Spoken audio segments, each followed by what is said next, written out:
Is there one single question you could ask yourself that could almost immediately change your mood and change a negative, disempowering emotion to one of neutrality or even a positive emotion? Research tells us, indeed, there is such a question, and that is the topic for this episode of Easy Stress Cures. Steve Carter here, your host for the Easy Stress Cures show. I do appreciate you joining me. For more than 4 decades, I've helped thousands of people move from stress to success using an array of holistic methods. More information and previous episodes for this and other podcasts, all focused on emotional well-being. You'll find those at stressreliefradio.com. I'd like to share an article that was published in Psyche.co. The title of the article, Asking One Simple Question Can Entirely Change How You Feel. Asking one simple question can entirely change how you feel. Taking some pull quotes from this article, logic dictates that happiness relies, at least in part, on a person's ability to regulate their emotions. After all, emotion regulation is the process of trying to change one's current emotions to reach a more desired emotional state. Many of the emotion regulation strategies people commonly use may be familiar to you. These can include doing fun things, talking with friends, and trying to think about the situation differently. However, there is actually a much simpler way to change how you feel, as my colleagues and I, along with other researchers, have found. It starts with answering the question, how do you feel? You might think the answer is just a report of your current emotional state or mood, but there is more to it. Research shows that the mere act of answering this question actually changes the emotions you are currently feeling. Research shows the mere act of answering this question actually changes the emotions you are currently feeling. When you put feelings into words, scientists call it affect labeling. Affect labeling. In psychology, the word affect refers to the family of feelings that include emotions and moods. So if someone asks you how you feel, or if you ask yourself the same question, if you respond by saying something like, I feel angry, affect labeling can kick in. That does not happen, however, if you simply respond with a grunt or grimace or some other deflection of that question. My words, not the author's.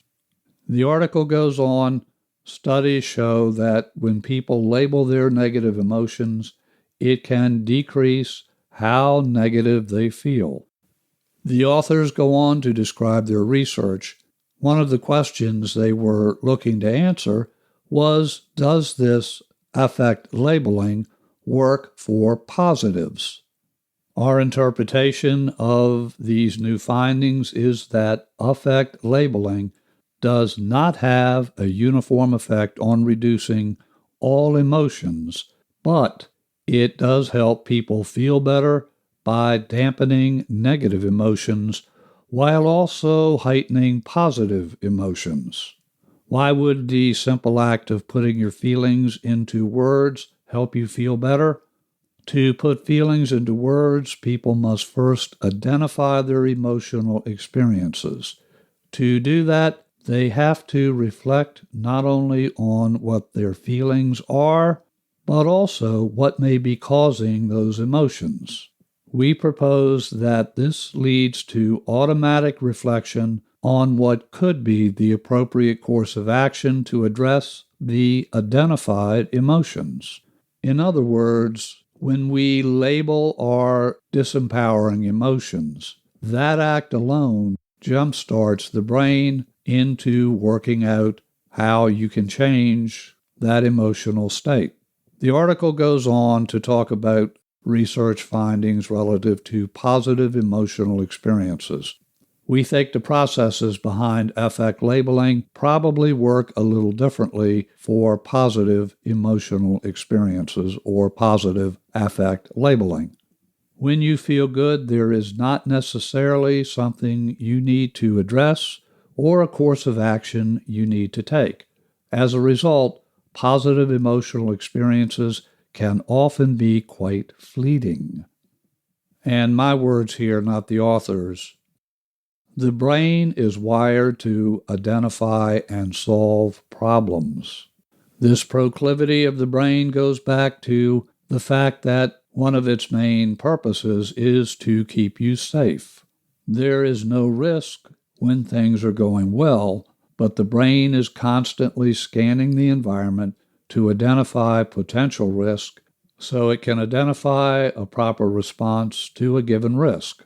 To enhance that emotional experience and make it even more palpable, more powerful, say something to yourself such as, "I feel content," or whatever your positive emotional state happens to be. Why? Because you're going to notice your positive emotion more deeply.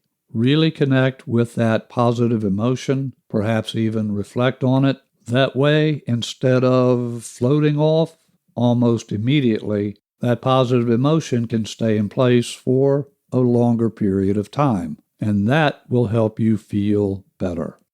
There is a second question, a very powerful question I would encourage you to ask after you ask the question of yourself, "How do I feel?"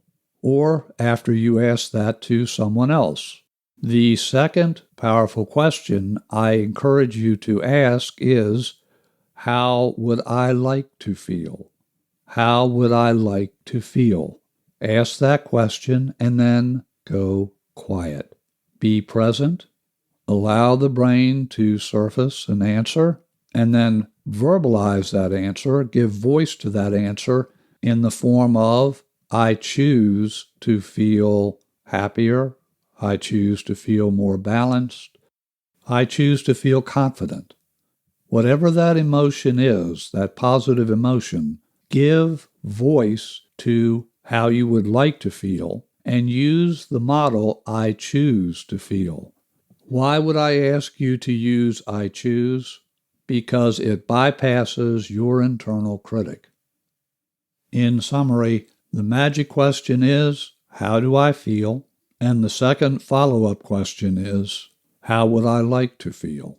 Two very, very simple questions that can help you let go of disempowering emotions and replace a disempowering emotion with one that is highly positive, thus elevating your mood, putting you more in control, and enhancing emotional self-regulation.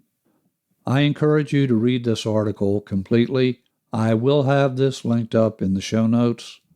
You may think, well, this is just too simple to work, but I assure you it works. I've used this with clients for many, many years, along with, of course, other methods, but this is so simple, it's so effective. I encourage you to please give this a go. I would love to hear about your results. If you would like to be in touch, email me at cartermethod@gmail.com, cartermethod@gmail.com. Find previous episodes of this and other podcasts, all directed toward emotional well-being. You'll find those at stressreliefradio.com. Until our next visit, your host here, Stephen Carter, and I wish for you and your loved ones blessings in abundance.